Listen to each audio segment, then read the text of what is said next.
ప్రభునందు ప్రియమైనటువంటి నాతోటి సహోదరి సహోదరులందరికీ మన ప్రభువును రక్షకుడైన యేసుక్రీస్తు నామములో మీ అందరికీ వందనాలు తెలియజేస్తా ఉన్నాం. ప్రియులారా, మీతో కలిసి అనుదినము దేవుని యొక్క వాక్యాన్ని పంచుకునే అవకాశాన్ని దేవుడు నాకు ఇచ్చారు. అందును బట్టి దేవుని కృతజ్ఞతలు తెలియజేస్తూ ఈరోజు కూడా కొద్ది నిమిషాలు దేవుని యొక్క వాక్యాన్ని మనం ధ్యానం చేద్దాం. ఈరోజు మనం ధ్యానం చేయబోయేటువంటి అంశం ఏంటంటే సిద్ధపడుట అనే అంశాన్ని మనం ఆలోచించేద్దాం. ఎందుకు సిద్ధపడుట అనేటువంటి అంశాన్ని మనం ఎందుకు ధ్యానం చేయాలంటే, ఈ లోకంలో ప్రయోజనం లేని వాటి కోసం మనం సిద్ధపడుతూనే ఉంటాం. నాతోటి ప్రియమైన దేవుని బిడ్డలారా, కానీ ప్రయోజనకరమైన వాటి కోసం మనం సిద్ధపడం. దేవుని గ్రంథం మనకు తెలియజేస్తూ ఉంది, ప్రయోజనకరమైన వాటి గురించి కనుక మనం సిద్ధపడితే దేవుడు మనల్ని దీవిస్తారు, ఆదరిస్తారు, కృప చూపిస్తారు అనే విషయాన్ని పరిశుద్ధ గ్రంథం మనకు తెలియజేస్తూ ఉంది. అయితే సిద్ధపడుట అంటే ఏంటంటే ఏదైనా ఒక పని కోసం సంసిద్ధం అవ్వడం, లేక ఆసక్తి చూపడం, లేక పూనుకోవడం, ఇంకా చెప్పాలంటే నిమగ్నం అవడం. మన ఉద్యోగం కోసం అనేక రకాలుగా మనం పూనుకుంటాం, మన వ్యాపారం కోసం పూనుకుంటాం, పూనుకుని దానికోసం సంసిద్ధం అవుతాం. మరి ఆత్మ సంబంధమైన విషయాల్లో ఎందుకు మనం సిద్ధపడి ఉన్నాం? ఆత్మ సంబంధమైన విషయాల్లో ఎందుకు మనకు నిర్లక్ష్యం? ఈ లోకంలో క్రైస్తవ జనాభాలో 100కి 80% మంది సిద్ధపడవలసినటువంటి విషయాల్లో సిద్ధపడరు. అయితే ఆ 80% మంది భౌతిక సంబంధమైన విషయాల్లో చాలా సిద్ధపాటు కలిగి ఉంటారు. నాతోటి ప్రియమైన దేవుని బిడ్డారా, నువ్వు దేవుని కుమారుడు అయితే, దేవుని కుమార్తె అయితే సిద్ధపడి ఉండాలనే విషయాన్ని గ్రంథం తెలియజేస్తుంది.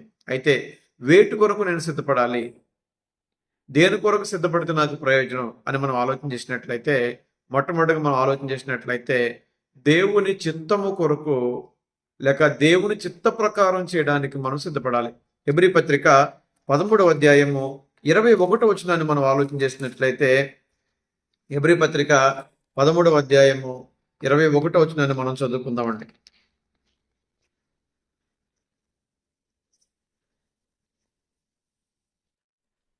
ఇరవై 21వ వచనం చదువుకుందామండి. 21 వచనాలు కలుపుకుంటే చదువుకుందామండి. గొర్రెల గొప్ప కాపరైన యేసు అను మన ప్రభువును నిత్యమైన నిబంధన సంబంధమగు రక్తమును బట్టి మృతులను లేపిన సమాధానకర్త దేవుడు యేసుక్రీస్తు ద్వారా తన దృష్టికి అనుకూలమైన దాన్ని మనలో జరిగించుచు ప్రతి మంచి విషయంలోనూ తన చిత్త ప్రకారం చేయుటకు మిమ్మల్ని సిద్ధపరచునుగాక. ప్రతి మంచి కార్యం చేయడానికి దేవుడు మనల్ని సిద్ధపరుస్తాడు. అయితే ఆయన చిత్త ప్రకారం మనం చేయాలి. ఏం చేసినా ఆయన చిత్తము అంటే ఆయన కోరిక, ఆయన ఇష్టము. దేవుని కోరిక చొప్పున, దేవుని ఇష్టం చొప్పున నువ్వు నేను నడుచుకోవాలి తప్ప నాకు నచ్చినట్టుగా నేను నడుచుకోకూడదు, నాకు తోచినట్లుగా నేను చేయకూడదు. సందర్భంలో ఏబు గారు మనం ఆలోచన చేసినట్లయితే, ఏబు గారు అన్నటువంటి మాట ఏంటంటే, ఆయన పెదవుల ఆజ్ఞను విడిచి నేను తిరగలేదు, ఆయన నోటి మాట నా స్వాభావిప్రాయం కంటే ఎక్కువగా ఏం చేయను అనేటువంటి మాట అక్కడ మనం చూస్తాం. అంటే ఏబు గారు ఆయన సొంత అభిప్రాయం కంటే దేవుని మాటకే ప్రాధాన్యత ఇచ్చారు, దేవుని చిత్తానికే ప్రాధాన్యత ఇచ్చారు. మరి నీవు నేను దేవుని చిత్తానికి మనం ప్రాధాన్యత ఇవ్వగలుగుతున్నామా, దేవుని చిత్త ప్రకారం మనం జీవించగలుగుతున్నామా అనేటువంటిది మనం ఆలోచన చేయాల్సినటువంటి అవసరం ఉంది.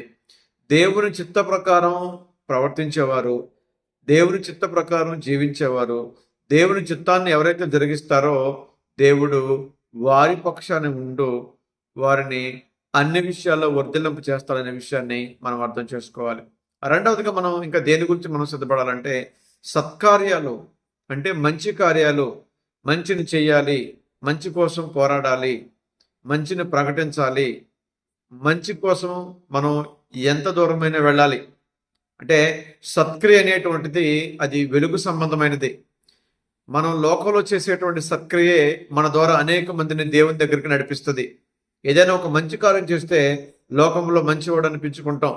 నాతోటి ప్రియమైన దేవుని బిడ్డారా, లోకములో ఎప్పుడైతే మనం మంచిగా బ్రతుకుతామో, లోకములు ఎప్పుడైతే సత్కార్యాలు చేస్తూ గొప్ప విలువలు కలిగి ఉంటామో మన జీవితాన్ని దేవుడు గొప్పగా మారుస్తాడు. తీతు పత్రిక 3వ అధ్యాయం 1వ వచనంలో సత్కార్యాల గురించి అక్కడ మనం చూడొచ్చు. కనుక నీవు నేను సత్కార్యాలు కనుక చేసినట్లయితే దేవుడు మహింపరచబడతాడు. మత్తయి సువార్త 5వ అధ్యాయం 16వ వచనంలో అక్కడ సత్కార్యాలని దేవుడు వెలుగుతో పోల్చాడు. ఎవరైతే సత్కారాలు చేస్తారో వాళ్ళు వెలుగు సంబంధులు అనే విషయాన్ని తెలియజేస్తూ ఉంటాడు. కనుక మనం చేసేటువంటి సత్కార్యం, మనం చేసేటువంటి మంచి కార్యాలు ఇతరులు దేవుని మహింపరిచేలాగా ఉండాలనే విషయాన్ని మీకు తెలియజేస్తా ఉన్నాను. ఇంకా రెండవదిగా మనం ఆలోచన చేసినట్లయితే, ఇంకా నేను దేనికోసం సిద్ధపడాలంటే దేవుని మాటలు వినడానికి సిద్ధపడాలి. అనుదినము యూట్యూబ్ ఛానల్ ద్వారా అనేక ప్రసంగాలు వినపడుతూ ఉన్నాయి.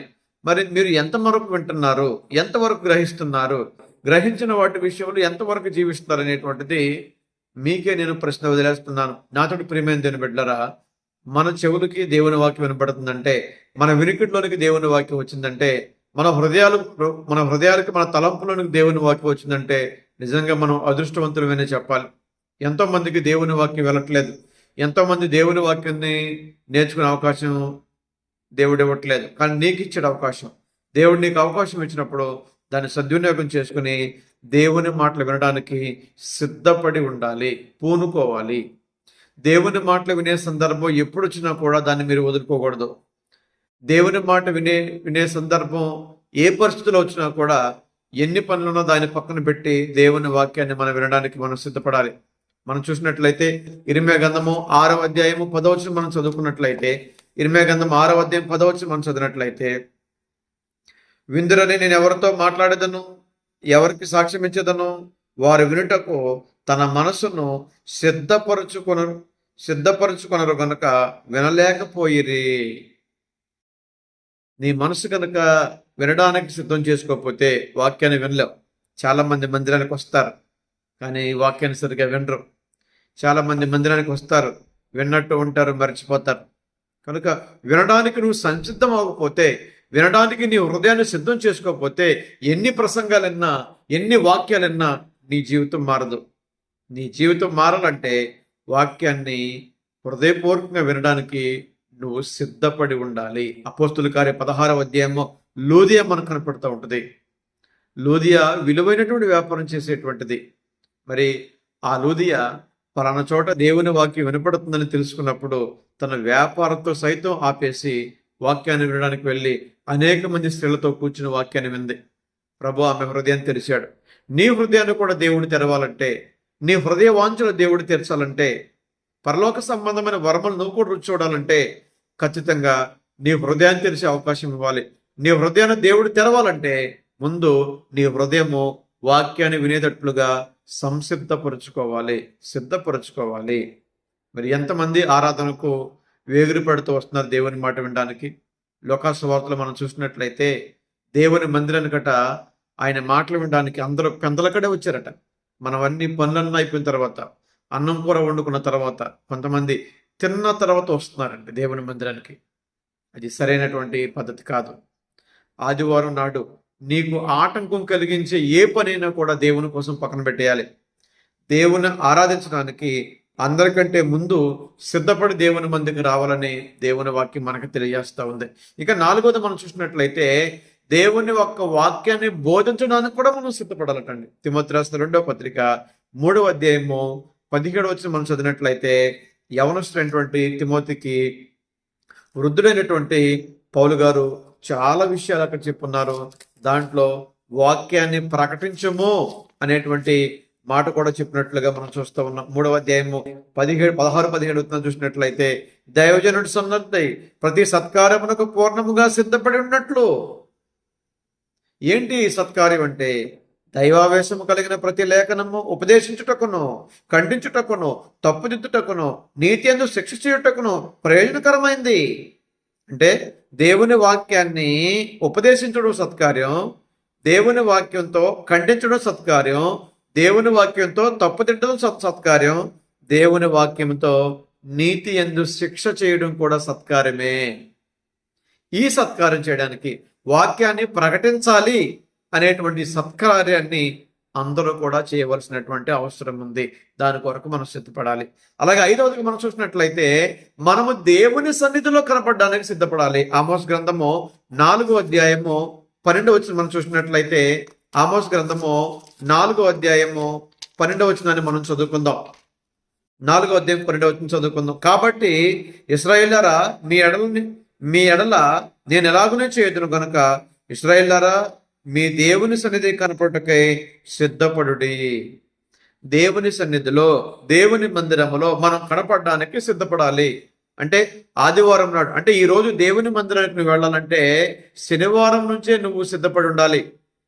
నీ పనులు సిద్ధపరచుకోవాలి. ఎప్పుడైతే శనివారం నాడు నీ పనులు ఎప్పుడైతే సిద్ధపరచుకుంటావో ఆదివారము సమయానికి దేవుని మందిరానికి రావడానికి అవకాశం ఉంది. ఎప్పుడైతే ఆదివారం పనులన్నీ పెట్టుకుంటామో అప్పుడు సమయానికి దేవుని మందిరానికి రాలేం మనం. అప్పుడు సిద్ధపాటు కలిగి ఉన్నట్లేనా? సిద్ధపాటు లేని బుద్ధి లేని కన్యకల పరిస్థితి ఏమైంది? మత్తయి సువార్త 25వ అధ్యాయంలో సిద్ధపాటు కలిగినటువంటి బుద్ధి లేని కన్యకలు మనిషి పెండ్లి కుమారుడు వచ్చినప్పుడు ఆ ద్వారంలోనికి వెళ్ళలేకపోయారు. సిద్ధపాటు కలిగినటువంటి వాళ్ళు పెండ్లి కుమారుడు వచ్చినప్పుడు పెండ్లి కుమారుడు ఎదుర్కొన్నట్లుగా మనం చూస్తూ ఉన్నాం. మరి నీ జీవితం కూడా అలాగే అవుతుంది. నాతోటి ప్రేమ దేవుని బిడ్డారా, నువ్వు క్రీస్తుని ఎదుర్కోవాలంటే, క్రీస్తుని ఆరాధించాలంటే, దేవుణ్ణి ఆరాధించాలంటే ఖచ్చితంగా నువ్వు సమయభావాన్ని పాటించాలి. సమయాన్ని పాటించేటువంటి వాళ్ళు జ్ఞానవంతులు, సమయాన్ని పాటించిన వారు అజ్ఞానులని ఎఫెసీ పత్రిక 5వ అధ్యాయం 15వ వచనం మనకు తెలియజేస్తూ ఉంది. మరి సమయాన్ని పాటించే లెక్కలో నువ్వు ఉండి దేవుని మందిరంలో నువ్వు కనపడినట్లయితే ఖచ్చితంగా ఆయన వాక్యంతో నిన్ను దర్శిస్తారు, నిన్ను హెచ్చరిస్తారు, నీకు జ్ఞానోపదేశం చేసి నిన్ను మంచి మార్గంలో నడిపిస్తారు. అలా ఉండాలని మీ ప్రేమతో తెలియజేస్తూ మీ అందరికి వందనాలు తెలియజేస్తూ ఉన్నాం.